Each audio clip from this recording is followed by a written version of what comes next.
Hello, very good evening, Palace fans. Welcome along to another edition of the Red and Blue Review as we look back on yesterday's game at Selhurst Park when Everton were the visitors and we ground out a 0-0 draw. So I've been saying on social media for the last 24 hours, I'm not quite sure what we're going to be talking about during this show, so you better tune in to find out. So my name's Ian Noble and I'm hosting tonight once again, and with me on the panel tonight, it's Fergus Tim, my mate from Upfield. There he is. Hello, Ferg. How are you? Very well, Ian. Thank you for having me on the show again. Evening, everybody. You're very welcome. And another evil sash shirt. You've got so many Palace shirts. Yeah. That's pretty impressive, that one. I like that. Very good. And Mr. Nick Philpott, a late substitute for Gel Holyoke. But welcome along again, Nick. Hello, Nick. I shouldn't be here. Good evening, everyone. Good evening, Facebook land. And Ferg, it's not about a question of having you back on the show, mate. You are a part of the show now, so you are very welcome, buddy. Yeah. Cheers, absolutely. Mate. Yeah, very good evening. To Tim Richards as well. Hello, Tim. Evening, Ian. Hello, everyone. Hope you're okay. Good stuff. Okay, and we've got plenty of people joining us as usual, so thank you so much for joining us. It's been a special week, of course, for Nick Philpott. You've been celebrating your big 6-0, I understand. How did it go, buddy? We had I've actually had a lovely couple of days, okay, and it's also going on to this weekend as well. But no, I had a lovely day. Thank you for all the messages out there. Everybody, I got loads of messages from obviously the Red and Blue Review crew, but also the people watching the show. Lots of private messages, and I'm grateful for each and every one of them. Thank you. I don't feel 60, that's for sure. Well, I'll stop saying it. You don't look it either, or maybe you do. I don't know. There we go. Listen, it's been a Sunday that keeps on giving, isn't it? First of all, Spurs letting 5 goals in 20 minutes, which was hilarious. And then Brighton play for 120 minutes at Wembley and lose a shootout, and it's pouring with rain. They've got to queue up down Wembley Way. They're probably queuing up down Wembley Way as we speak, getting soaking wet and being taunted by the London-based Man United fans. So quite funny. And I'm going to tell you a story, guys. It's a true story. This happened to me just over half an hour ago. We were preparing to go live on the show. We always have a pre-show and a chat. So 7:30 is the time we normally come on and have a chat pre-show. And my doorbell goes, and there's a guy outside. He's broken down. Don't forget, I live in Sussex. He's got a Brighton shirt on, and his car's broken down outside my house. And he asked me if I've got any jump leads. And I say, no, sorry, mate, I haven't. And he said, can I borrow your car? I found my jump leads. Can I get a start? And I said, really sorry. No, you can't, because I've got a show to do. And I didn't tell him what, obviously. But in the end, my neighbour helped him out. But it was quite funny. Felt a little bit bad not helping him. But Nick, would you have helped him if it was a Brighton fan that asked you that? What do you think? Obviously, absolutely not. I've got a stat for you guys. Okay, Brighton. As we're all laughing at Brighton, and we love to do so on this show, Brighton have failed to score in 4 of their 6 games at Wembley in all competitions and remain winless in all 6 matches. Drawn 2, lost 4. It's the most any club side that have played there in that stadium without ever winning a game. How unfortunate. Fabulous. You've got too much time on your hands to get stats like that, but well done. Very good. Yeah, mouldy amusing for sure. Okay, listen, before we get into the game from yesterday's game, let's just look at what's been happening at some of the other sides at Crystal Palace Football Club, which we always do on this show. So first of all, the under-18s were in action yesterday against Chelsea. They drew 1-1 in the under-18 Premier League at Cobham. And their next match is against West Brom, which is next Saturday, 3:00 kickoff at the training ground. Okay, so that's the under-18s. The under-21s, they were in action last Monday at the Academy against West Ham. Now, I watched this game online, and they were 3-1 down. They came back to draw 3-3, and they played for an hour with just 10 men. One of the players was sent off, and their next match is against Wolves on Monday. So we play Wolves on Tuesday, but the under-21s play them on the Monday night. And then they've got a semi-final of, they play Valencia in the semi-final of the Premier League International Cup at Selhurst Park on Wednesday, the 3rd of May. Now, you can go along and watch this one. It's just £5 a ticket from the box office or online.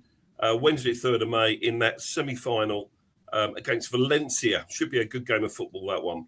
And then the ladies, Palace women, they played today. They beat Lewis 4-1 in the Championship at Hayes Lane, and that's their final home match. And their final match of the season is against Charlton next Sunday at 2 p.m. kickoff. That's a great result today.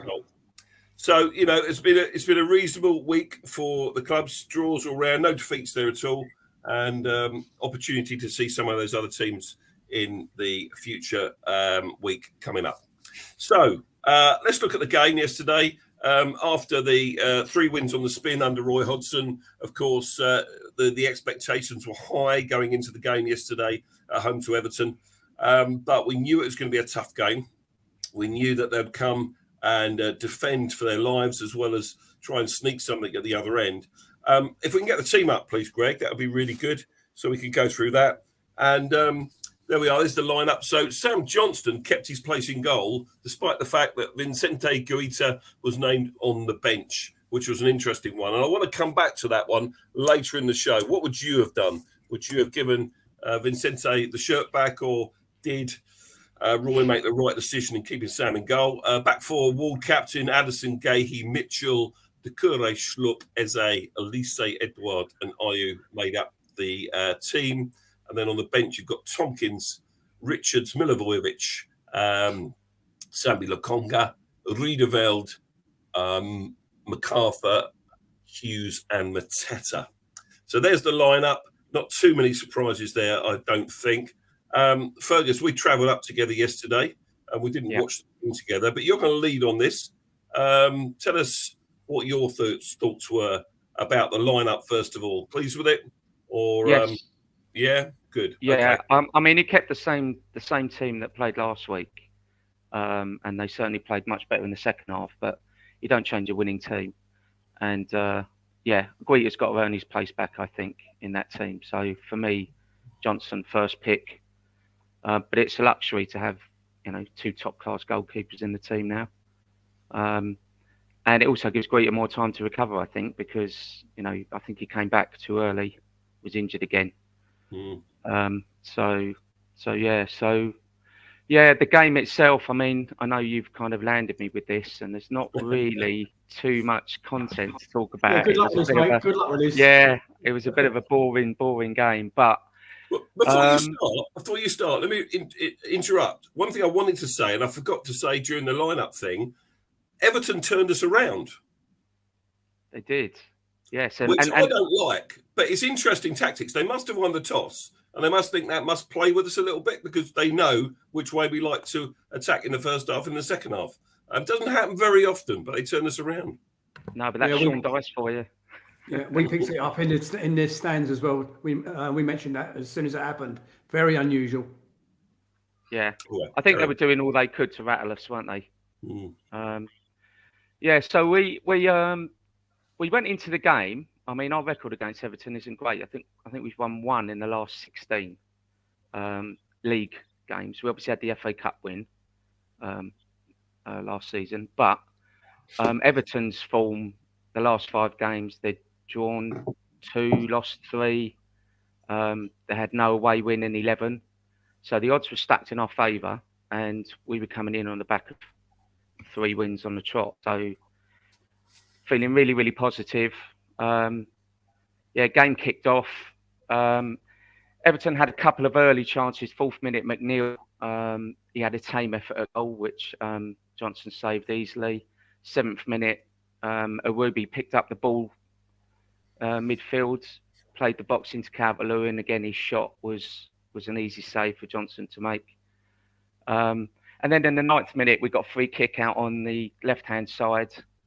Elise took that free kick, and I don't know about you, but when he lines up, it's almost like Johnny Wilkinson when he used to do the kicks for the England rugby. He's like almost like square onto it, but you just know he's going to deliver a quality ball, and he did. And in a crowded area, Ayew jumped the highest, and unfortunately headed the ball over the bar. Didn't jump quite high enough, did he? That was the problem. He didn't. That was the problem. Yeah, but it was quite a congested area, so he probably did the best that he could. It was unfortunate, but but yeah, that would have been it'd been lovely to have scored that early in the game, but unfortunately not. 20th minute, Elise, I think, had that run down the right hand side. Just knocked it past. He just kept running. He kept running, and then Milienko kind of forces him off the pitch, just inside the box, and we all appeal for a penalty. It's not given. I think the ball was already out. To be fair, yeah. It was a close call, that, wasn't it? Because Tim was sitting in front of me, and I was screaming in his ear, penalty. I thought it was a pen. I thought, it would have been a soft penalty, but he fouled him, and it was just inside the area. Yeah, maybe. I mean, yeah, it's just one of those things. I don't think VAR checked it either, did they? So, it was just one of those things, really. Then, oh God, I'm really struggling now. 26th minute, Ayew left. He crosses the ball. Schlupp misses it, and Mitchell picks it up and he blazes the ball over the bar.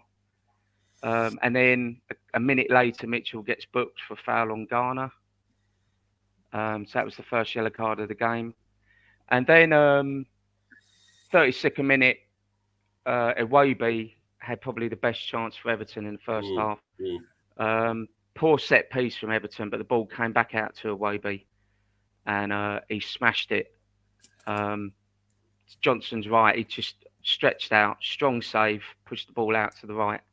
And again, I've said it before, this is what I like about Johnson in goal, is that when he saves, he makes sure that ball doesn't come back out into any dangerous areas. He pushes it towards the corner post or pushes it out for corner, or he's a safe pair of hands, I think, Johnson. Yeah, sure. So that was probably Everton's best chance. Yeah, good save, wasn't it? I mean, Tim, would you go along with that? What Ferg's saying about the save, through lots of legs. He can't have seen it till late. Yeah, I think he's covered himself in glory each time he's played so far. For me, he's definitely our number one keeper now. Age, apart from anything else, his age. But we've got a lot of young players in the team, so it's great that we've got a young keeper like that who's showing so much promise. Obviously loves the club, and good on Roy for keeping or giving, letting him keep his place. Yeah, and of course, during that first half, we had that applause for a young lad, Liam, who lost his life after the Leicester game, which was very sad. Liam Foley there. It's an RTA, wasn't it, or something? But whatever it was, very sad. His girlfriend apparently was running the London Marathon today, so I hope she did well. I've no idea how she got on. Ian, can I jump in now? Yeah, please do, Nick. I don't know if everybody's aware that there was actually a Just Giving page for the lady, Liam's girlfriend. She was looking to raise £20,000 for which ironically it was actually the brain injury, which is subsequently what he died of, because he got hit. He got hit by a bus after going out celebrating. Was it the Leeds game or the Leicester game? Anyway, Leicester game. Yeah. And he got hit by a bus in Brixton. Anyway, so she had already set up a Just Giving page for a brain injury charity, and her target was £2,000. The last time I looked at it, Nigel, if you're online, could you just double check it for us? The last time I looked at it, okay, because of what happened to Liam, God rest his soul, it was over 22,000 had been collected. Wow. That's amazing. So sad moment, but I love the way that our crowd comes together for things like that. And I'm sure it happens at other clubs as well. But I think it's a special place, Sellers Park, when we remember one of our own like that. So is that the first half, pretty much, Ferg? Yeah, well, the last important part of that first half, I guess, was Ayew when he was brought down by Holgate, and that was his first yellow card. Yeah. That was in the 37th minute. So, and obviously we know what the outcome of that was. There's actually a lot of comments in the around the performance of the referee, and I'm sure we can talk about that. Quite a lot of people thinking that he was poor. I don't really like to comment because I'm always critical of referees, and everyone goes, "Oh yeah, shut up, Ferg, you're always going on about ref." But I think he was particularly poor yesterday. But hey ho. I think he's only been in the Football League a couple of years. He's one of the new ones, isn't he, John Brooks? Yeah, his name's Brooks, isn't it? Jay Brooks. Yeah.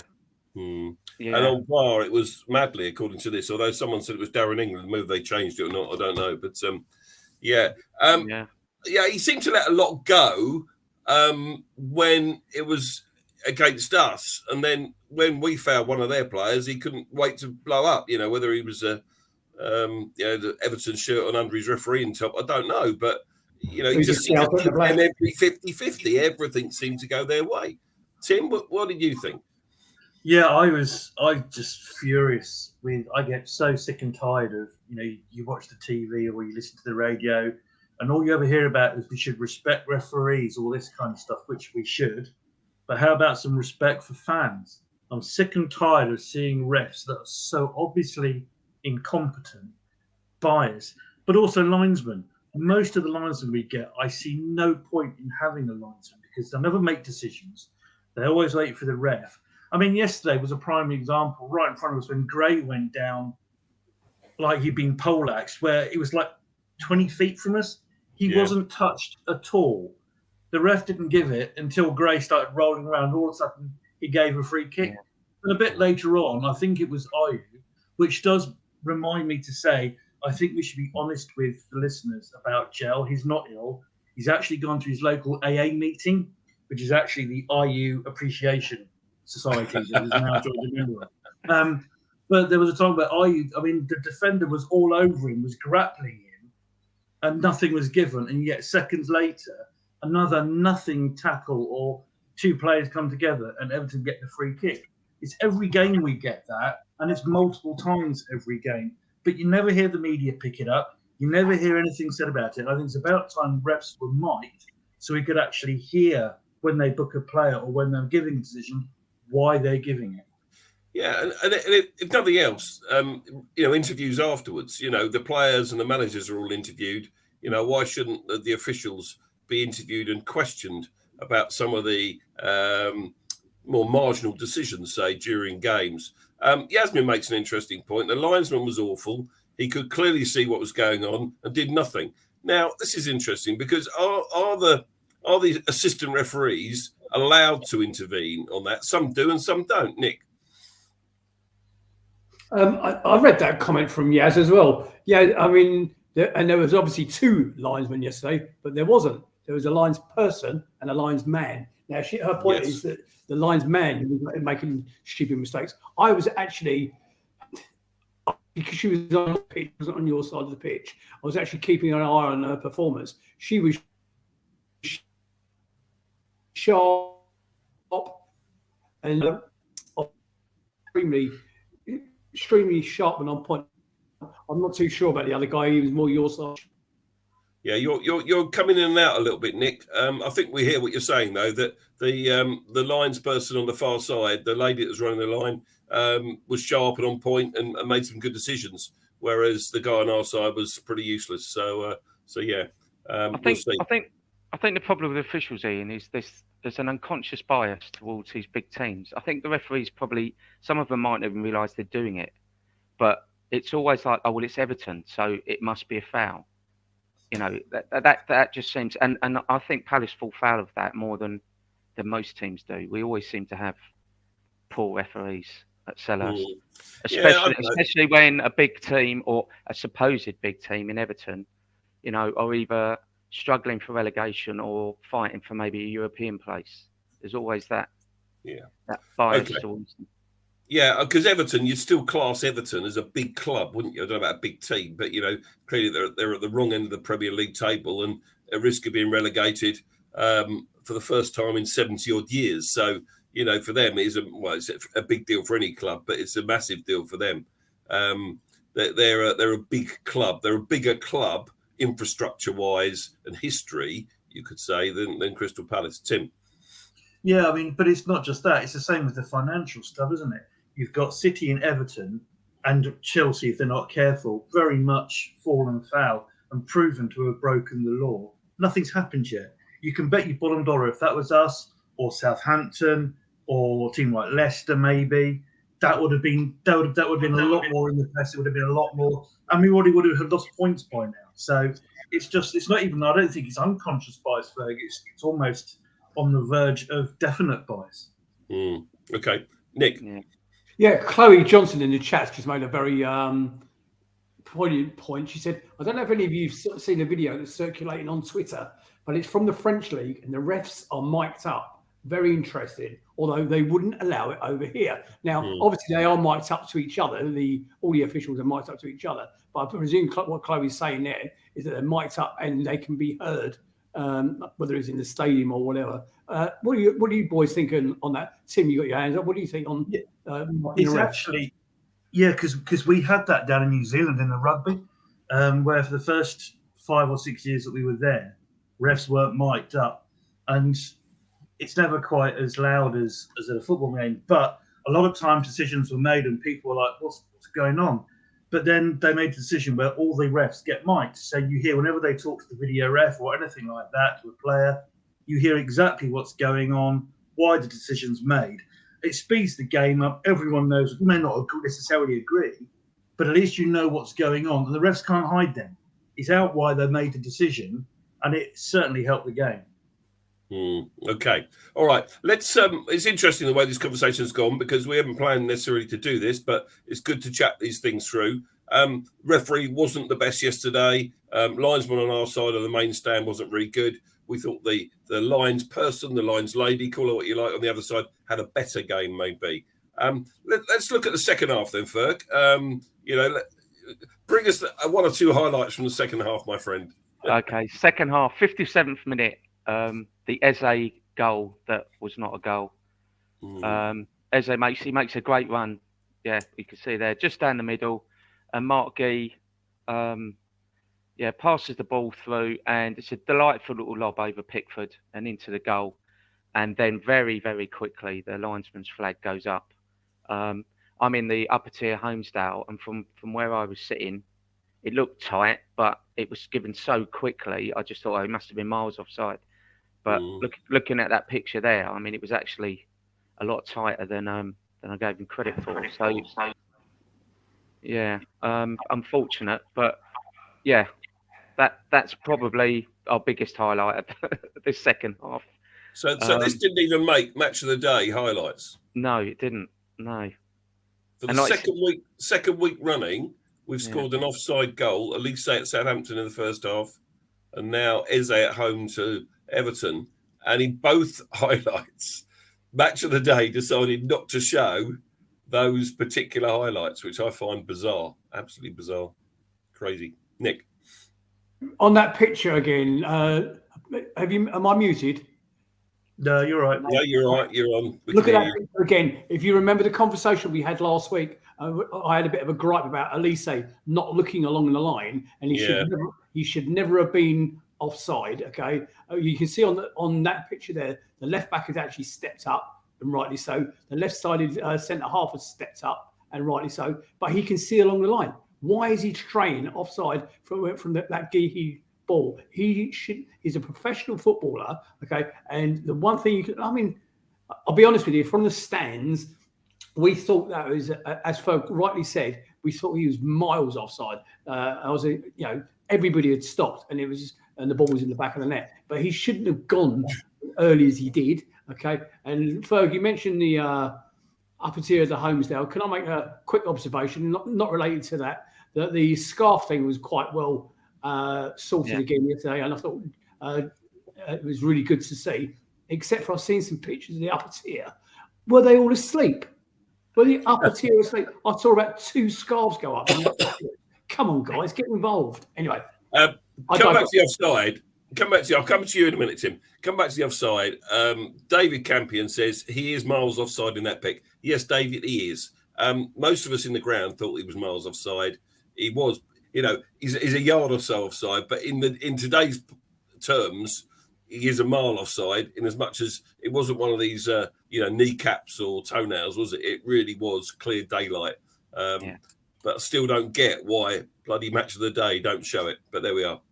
Fergus. Tim, I'll come Tim and then back to Ferg. Tim first.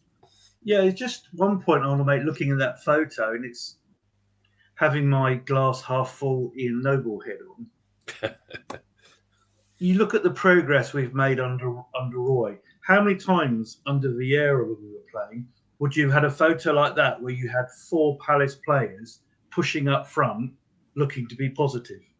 And that's they're all offside. They shouldn't be offside, as they shouldn't have been offside for that. But it still shows intent to attack. You still got 4 players looking to go forward. So yeah, it was a 0-0, but I still think that is a great photo and a great stat for us. And that photo also shows 4 banks of 4 there for Everton. So it just goes to show, like you know, I think they came for a point. Yeah, 4 banks of 4. 16 players. 2 banks of 4, two banks of 4. Yeah, 2 banks of 4. I wouldn't put it past them to put 16 on the field. But yeah, 2 banks. Okay. So goal ruled out anyway. Goal ruled out, and then 62nd minute, Calvert-Lewin had a chance where there was a massive clearance from Pickford, and the ball eventually fell to Calvert-Lewin, and he swivelled and shot just past the left-hand post. Probably Everton's best chance, I would imagine, of the game. Thank God that didn't go in. And then there was a flurry of substitutions after that. Mateta came on for Edouard, Hughes for Slut. Everton won their first corner in the 73rd minute. So that kind of shows, you know, how much attacking intent they had. Yeah, sorry, Nick, go on. You can jump in. You mentioned subs, actually, Ferg, if you don't mind. It's something that we mentioned in the stands yesterday. This is something that Roy seems to have evolved a little bit. If you remember, there used to be quite a criticism of him leaving his subs till the 85th minute and all the rest of it. What minute did you say they started? 71st. Minutes. 71st we were minute, saying, we were talking in the lower homes. They say he needs to change something. He needs to change something up. He needs to change something up. And in fairness, he did. It didn't succeed, but at least he did it. Yeah, sure. Yeah. And then, sorry, go on, Tim. No, go on, carry on. Sorry. I was just going to, because there was only 2 more actual highlights for the second half. One was Eze's chance, where Ayew picked him out, and Pickford scrambled across his goal and turned it round for a corner. Ayew placed it in the bottom right hand corner of the goal. So that was unlucky. And then we had the sending off. I mean, Ayew. I thought Ayew. I mean, he got man of the match, but I thought he was definitely our best player. And Holgate couldn't deal with him the whole game, and it was just a matter of time, I think, before he got his second yellow and his marching orders. But so that was it, really. Yeah, thanks. Ball draw. I mean, interesting. Holgate hadn't played since March, I think. I don't know how many weeks he'd been out, but quite a few. And you know, clearly he wasn't quite up to speed. And it was Ayew on both occasions that he fouled for his 2 yellow cards. I thought the one thing the ref did well in the game was to have follow it through and send him off, because you could see other refs say, "Oh, I've already given him a yellow. I'll let him off this one." You've seen that happen before now, but he didn't. It was a yellow card. I thought the first one was worse than the second, actually, but he followed through on it. Yellow card. Second one, he's off the pitch. 10 minutes to go. I thought Mateta's reaction was a little bit unnecessary. Someone's just said that. Mark Callaghan. Mateta a bit cheeky getting involved in the sending off. Didn't need to do that. It's not the way we do things at Palace. He didn't need to start getting the crowd going and delighting in the sending off. Although obviously it gives you that advantage in theory when someone goes down to 10 men. Nick, you wanted to come in? Yeah, only you guys kept referring to a particular word, and I'm just going to make sure everybody out there has picked up on your comedy in case you hadn't realised it yourselves. So he got his marching orders. Okay, he's been out injured since March. Haaland puts the ball over a penalty miles over the bar the other night, and Solly March says today, "Hold my beer, gentlemen, carry on." You're here all week, obviously. Yeah, okay. There we go. One thing you didn't say, Ferg, at the end, Milivojevic had a shot, which was... Oh, we did, yeah. It was on target. Would have been nice if that had got in. And I think at the end, it was all Palace, wasn't it? We were we were attacking. We were the team that looked like winning the game. If anyone was going to win the game, we took the game to them. Tim, would you go with that? Yeah, I mean, the first thing I wanted to say about the substitutions, and it did make me think on the train on the way home last night, was did we not give Roy enough credit when he was manager? No, he didn't make the subs, but he didn't have the players that he had available now. So whether that's reasoning behind why he didn't make those subs before.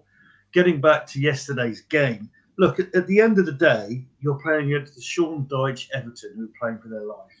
They came not to lose, end of.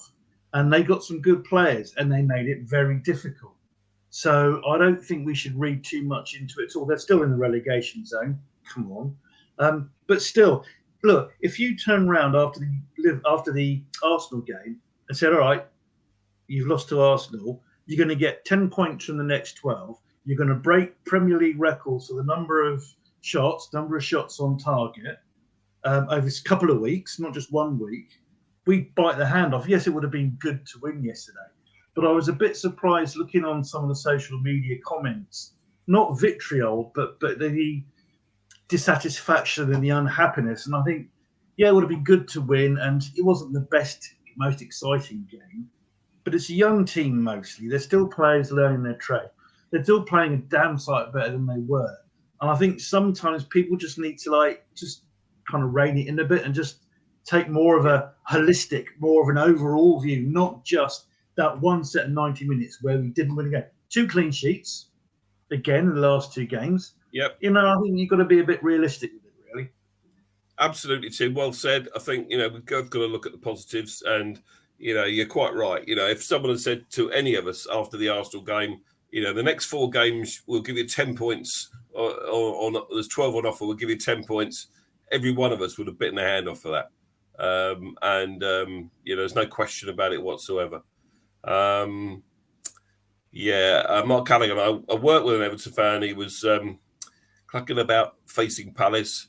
He will be chuffed at a point. So, yeah, they'll be pleased with that. Point on the road is always a good point in the Premier League, even when you're struggling in the bottom, even when you really could do with needing 3 points to get yourself out of the relegation zone.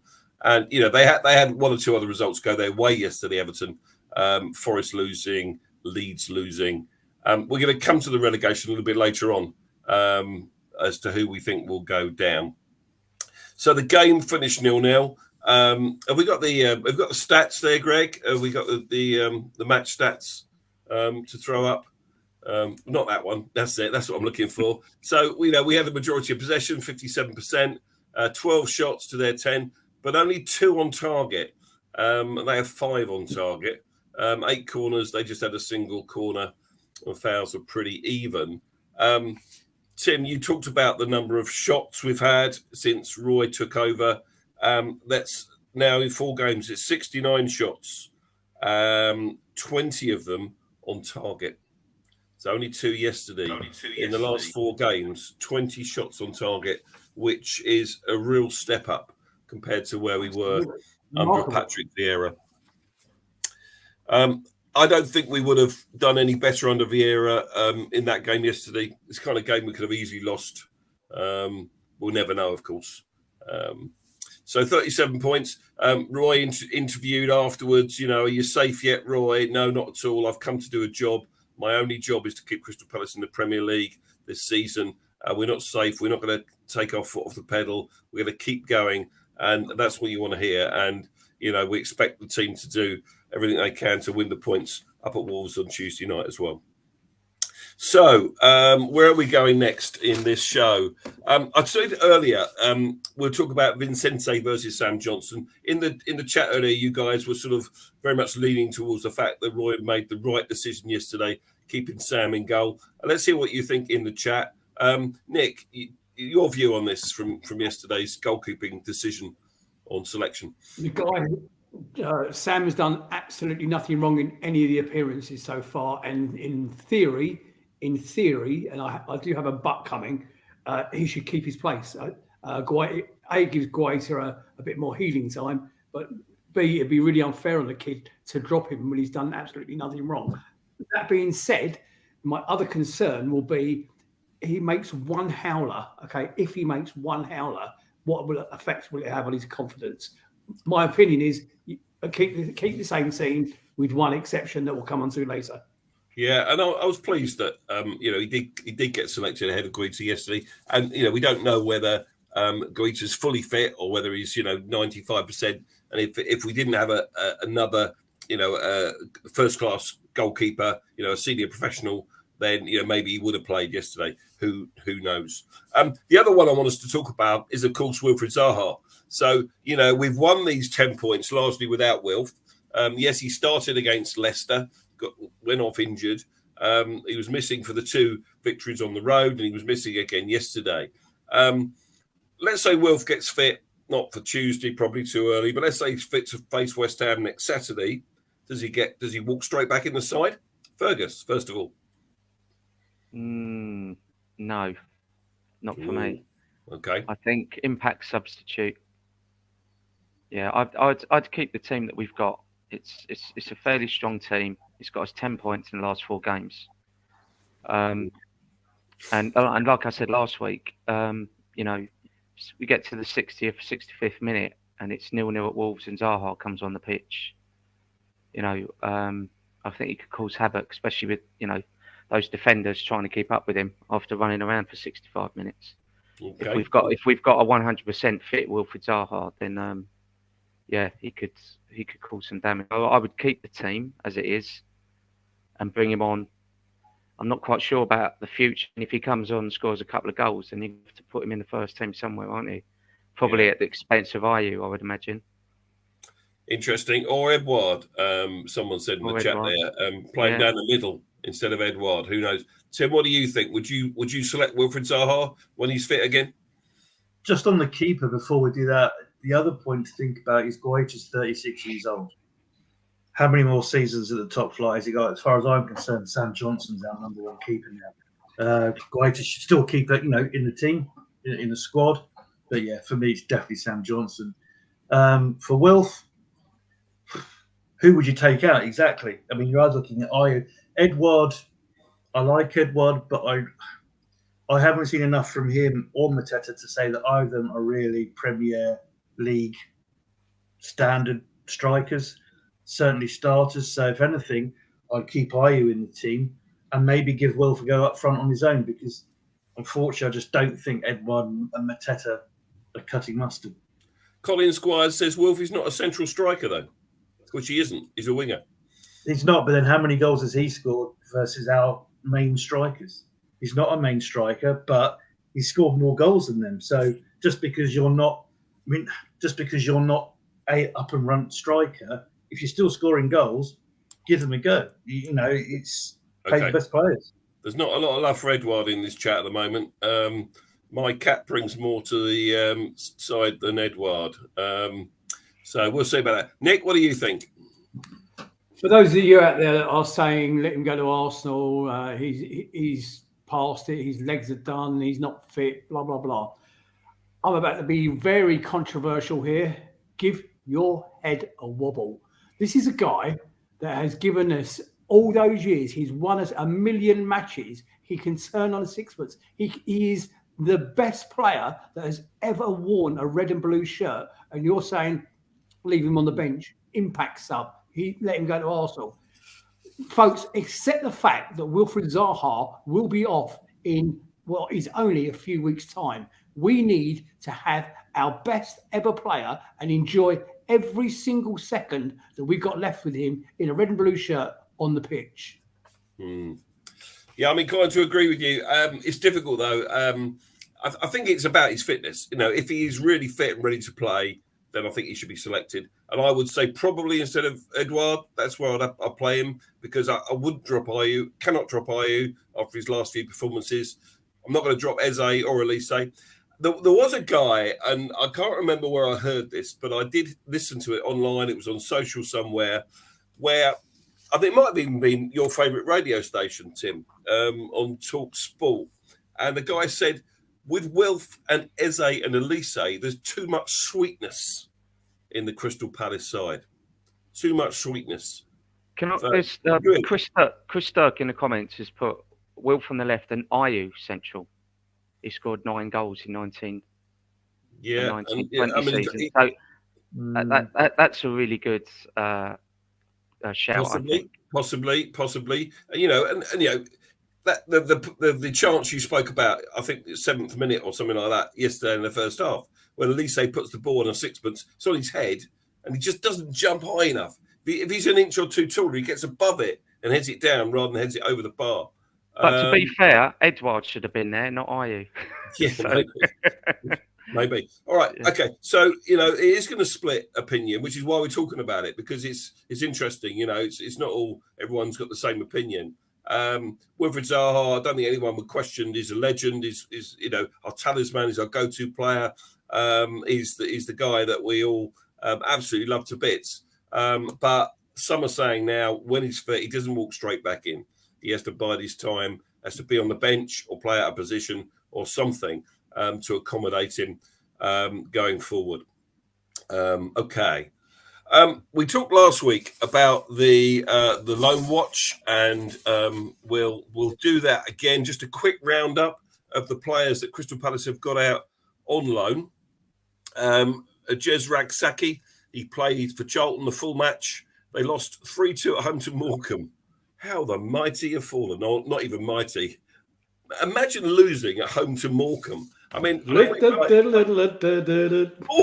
weren't even a football league club. I think of Eric Morecambe when I think of Morecambe, just showing my age. You know, I don't even know where it is. It's somewhere on the Lancashire coast, I think. But they lost 3-2 at home to Morecambe, and Raksaki played the full 90 minutes. Remy Matthews, goalkeeper, he conceded a single goal. St Johnson drew 1-1 at home to Hibernian. Rob Street started for Shrewsbury, was subbed off in the 67th minute. Killian Phillips, your mate, you like him, don't you, for Killian Phillips? I do, yeah. He played the full 90 in a 1-0 away defeat to Bolton. Jake O'Brien, he's over in Belgium for RWD Molenbeek. This is one of the clubs that Texter owns, isn't it? I've got shares in. He played the full. Where am I going? I lost my notes. He played against somebody whose name I can't pronounce in a 3-0 win. Butland was on the bench for United today in the semi-final. Imagine if De Gea had got injured and Butland would have had to step up for the penalties. That would have been quite amusing, but he didn't. He hasn't obviously played any minutes for Man United, but he's warmed their bench nicely. Boateng played 90 minutes for Queen's Park in a 0-0 draw. Malcolm Abowie, he's one that we've eulogised about a lot on the show in the past. He only came off the bench for Hull in the 69th minute in a 1-0 away against Watford. Scott Banks started and was subbed off in the 90th minute in a 2-2 draw for Bradford City. Again, I think he's one that's got a future. John Kamani Gordon, he played 71 minutes for Carlisle in a 1-0 away win. Luke Plunge played 80 minutes for Lincoln in a 2-0 away win. So these lads are getting lots of time. I won't go through. There's a few others there as well. But of all these, you know, we talked about it last week.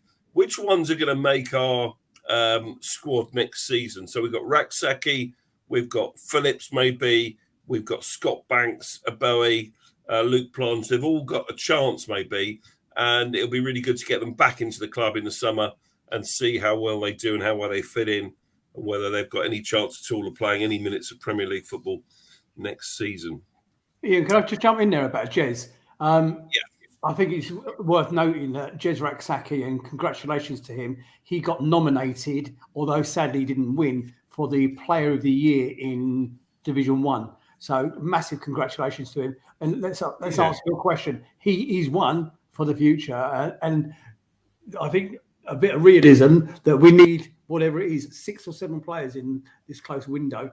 We're not going to be able to afford 6 or 7 players, even by removing Wilf's salary. So I think it's now time that these guys they're not children anymore. They're not 16, 17, 18 years old. Mm. Some of them are in their early 20s. It's time to promote them. And Jez Raksaki has to be one that will be a squad player with 5 or 6 subs next Yeah, season. a lot of agreement with what you're saying in the chat. Bruce is agreeing with you. Tim? Yeah, just Nick makes a good point. And I think for me, at least 3 of those have to be in with a shout and have to get first team football. If they don't, I think it just makes a mockery of Parish and all the preaching from the pulpit he does about the reasons why the academy is there to supply the team. I still have concerns that really it's just a cash cow for the club, because I just fear that these players won't get the chances to get into the squad. Sure thing. Okay. Ian, just a couple of points. Tommy Samuel said that Textor was at the game yesterday, and also I think Southgate was there as well, wasn't he? Gareth Southgate was there yesterday, yeah. Apparently. So, probably Pickford, was he? Eze, I would think. Well, hopefully he was watching Eze. Yeah. Yeah, I'm joking. Obviously, Keeper. there's Mark Gahey, there's Tariq Mitchell. And on St George's Day, we should celebrate the fact that we've got some England internationals, of course, and people knocking on the door of stepping up. I think Eze is one that definitely Gareth Southgate should and will be looking at for sure. Yeah, definitely. Can't disagree with that whatsoever. Okay, so we've done the loan watch. We've done the game. Let's look at what we've got coming up, because we've got 6 games left. Roy Hodgson was very keen to say in his post-match pressers about the fact that we are absolutely going to keep going to win as many points as we can. You would expect him to say that, wouldn't you? Absolutely. But we go to Wolves on Tuesday night. It's a 7:30 kickoff. I've actually got a spare ticket for that game if anyone is really interested. So it's up at Wolves, of course. Nice early leaving the Croydon area about 1 o'clock, 12:30, lunchtime, something like that. And then we've got the early kickoff next Saturday, which causes havoc with the pre-match drinking and all that kind of stuff, because the pubs aren't open generally. So 12:30 kickoff against West Ham next Saturday with the cameras watching it. And then we go to Spurs on Coronation Day. Can you believe that's still on Coronation Day away at Tottenham? Let's hope they play like they did in the first 20 minutes at Newcastle today. Then we welcome Bournemouth. Real Jekyll and Hyde team, Bournemouth at the moment, aren't they? They can go and win well away. And then today they lost 4-0 at home to West Ham. So they're still in the relegation scrap. And then we've got the Fulham game. I'm told by Grant Saunders that the boat is sold out. 160 places on the boat have gone for that pre-match entertainment for Fulham. But he's looking maybe at getting a bigger boat or something like that. So if you're on the boat, that should be a crack. And then finally, we welcome Forest to Selhurst, which could be a massive game for them. It might be win or go down for Nottingham Forest. So who knows? So we've got a real part to play still in the relegation. What's going to happen with the clubs that are going to go down. So how many points are we going to get from those games? We've already got some thoughts there. Tony Quinn says 8 points from those last 6 games. What do we think on this panel? Let's come to you first, Nick. How many points? We've got 18 up for grabs. How many are we getting? Well, when you were talking and we had the graphic on the screen, I was looking at the games in one by one. I've come up with a figure, and I believe it's 12. Okay, so, which I think is unusual for me, because normally I'd say 18. Let's go half of that. I'm actually more optimistic than that. And one of them that I think we'll get 3 points on is at Tottenham, pub team. So you think we'll lose a game? Who are we going to lose to then? No, never said that. I never said that. You didn't actually. You're quite right. You didn't say that. I didn't say that at all. I've gone 3 wins and 3 draws. Interesting. Yeah. Okay. Fergus. I've gone 3 wins, 2 draws. But thinking about it now, I mean, the Spurs one away, I think, is the toughest one, and we don't have a very good record away at Spurs. So I think that might be our one loss. But I'm hoping, against all hope, that, with their current form, that we might actually nick something from there. I'll be happy with a point. But, yeah, so I've gone, 11 points. 11. I've got you 11. Okay. Tim? Yeah, I'd go 11 too. Yeah, okay. Yeah. It's difficult to call, isn't it? Hang on. What about you? Oh, all right, okay.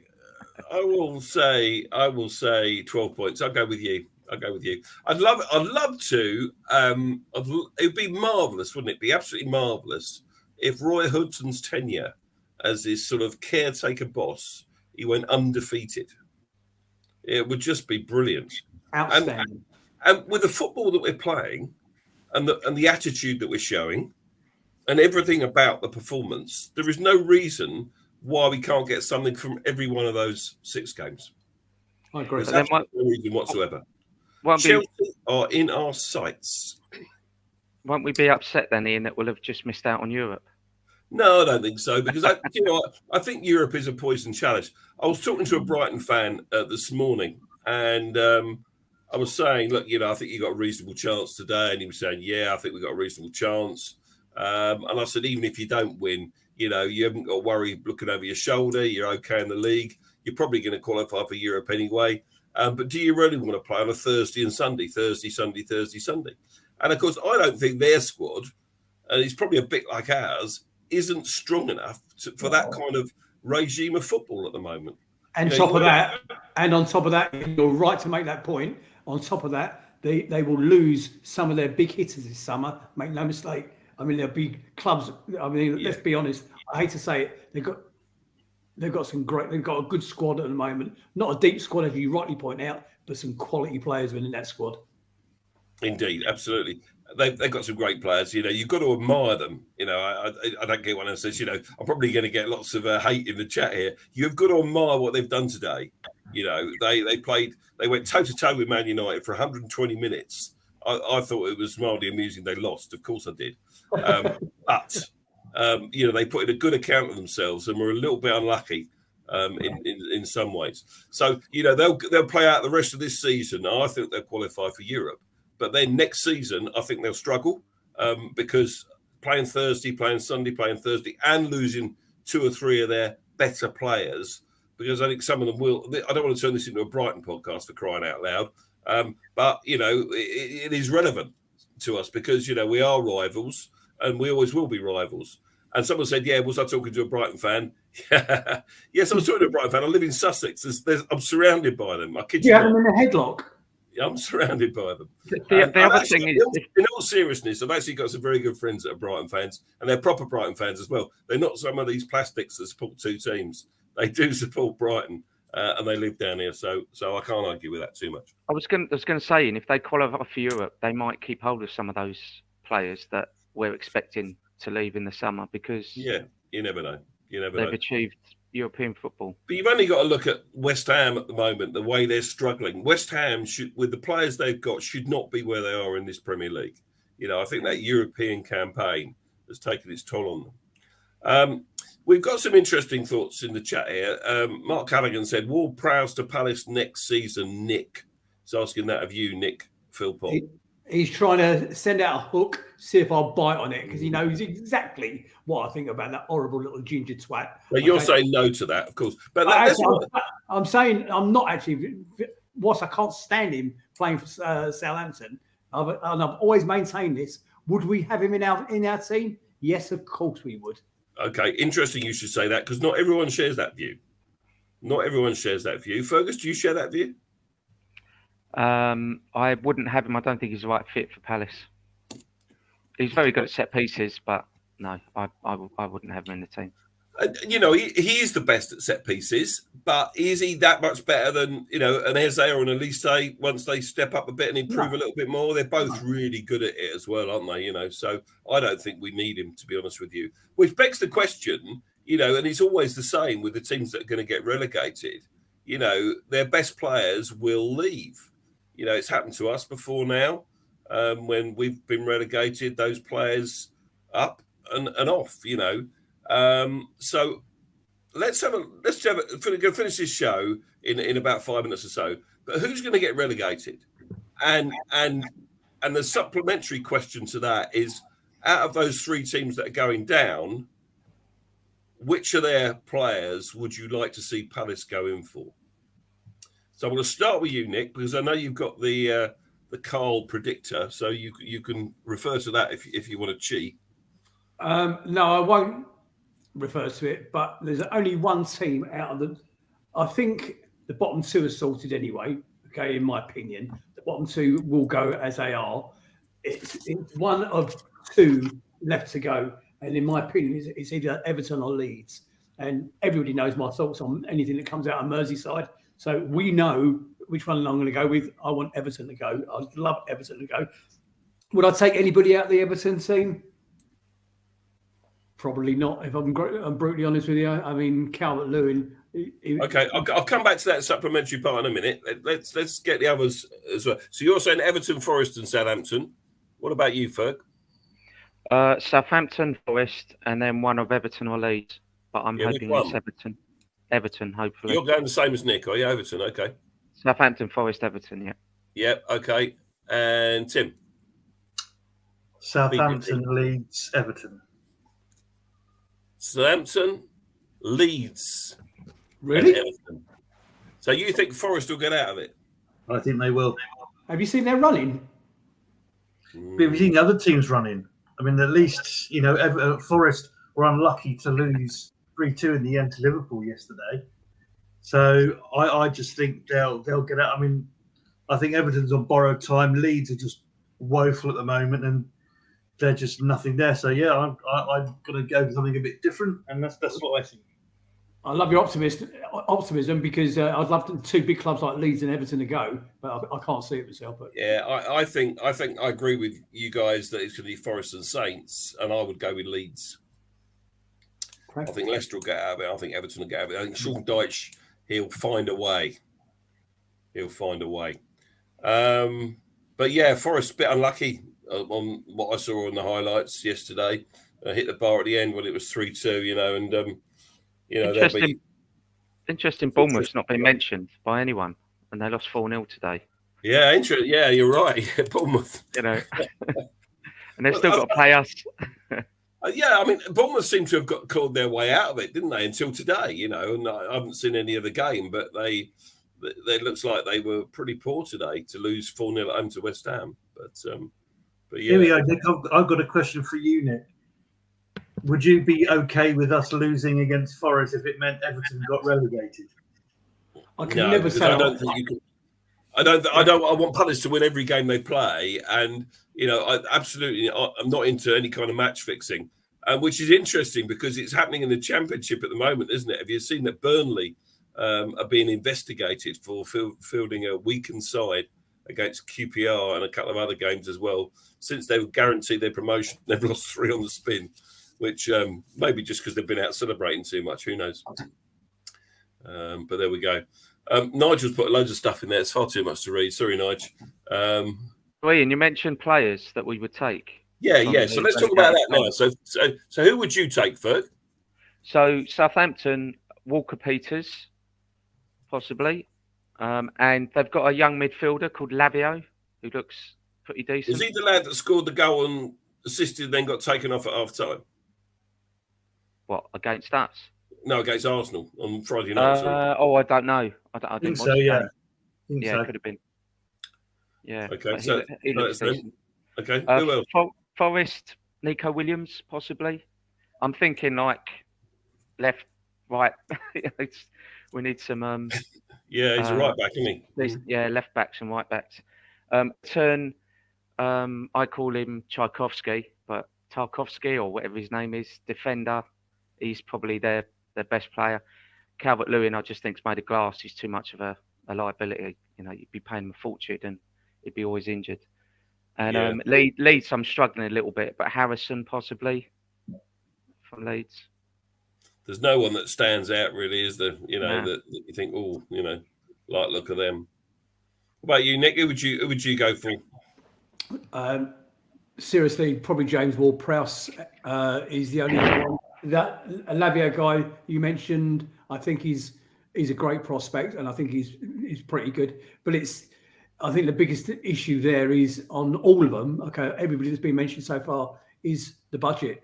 We haven't got that sort of budget to take players of that caliber, existing Premier League players. I know they'll be in the Championship, but existing Premier League players, our budget isn't there for next year.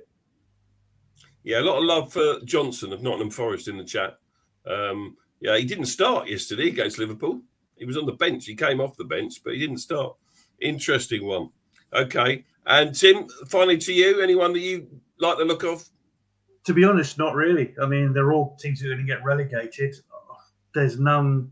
I mean, I know Ward-Prowse has been mentioned, but really, as far as I can see, all he does is wind Wilf up and take free kicks. And yes, he's good at that, but we could probably afford his wages, and we've got enough players that could do that anyway. So, yeah. Yeah, okay. Bamford, someone said, no. Bamford, absolutely not. But Ian, weren't we saying that about Roy Hodgson not so long ago? No, we were actually.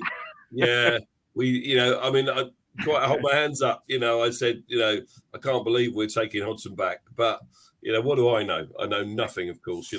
I just host his podcast every now and again when Nick can't be bothered to do it and just wants to be on the show. Okay, so we go to Wolves on Tuesday night. We got West Ham home on Saturday. So quick prediction time at the end of this show. What's the score going to be up at Wolves? Fergus? 2-1 Palace. 2-1 Palace. And Nick? 1-1. And Tim? 1-0 to Palace.